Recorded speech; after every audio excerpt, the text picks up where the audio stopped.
Imagine que tu te tiennes sur les remparts de Pékin, au printemps de 1644 après Jésus-Christ. La ville est immense, silencieuse, inquiète. Les grandes portes sont fermées, mais la peur est déjà entrée. De la fumée s'élève au loin. Des messagers courent dans les rues. Quelque chose d'ancien est sur le point de s'achever. La Chine retient son souffle.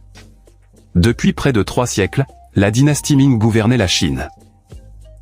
C'était une époque de grandes murailles, de flottes puissantes, d'art raffiné et d'un ordre strict. La grande muraille fut renforcée. Les villes prospéraient. La culture rayonnait. Mais sous la surface, des fissures apparaissaient. Les famines vidaient les campagnes. La corruption affaiblissait la cour impériale. Les impôts écrasaient les paysans. Au nord, les Mandchous observaient, patients, attendant le bon moment. À l'intérieur même de l'empire, la rébellion grandissait. Ce moment arriva avec Li Zicheng, ancien soldat devenu chef rebelle. Son armée de paysans affamés marchait vers la capitale, portée par la colère et le désespoir. En avril 1644, Li Zicheng entra presque sans résistance dans Pékin. L'empereur Ming, Chongzhen, se retrouvait seul dans la cité interdite. Lorsque la ville tombait, il prit une décision tragique, il mit fin à ses jours sous un arbre, marquant la fin de la dynastie Ming. Le trône du dragon était vide.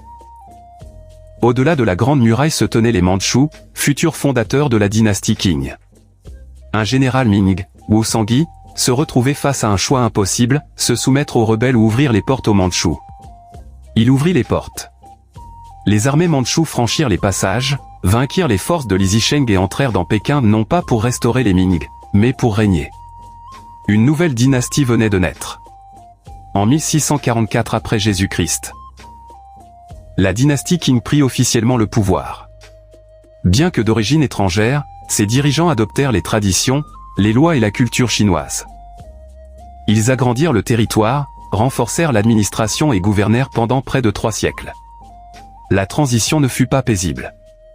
Des résistances éclatèrent. Les loyautés furent mises à l'épreuve. Coiffures, vêtements et coutumes devinrent des symboles de pouvoir et d'identité. La Chine entrait dans une nouvelle ère.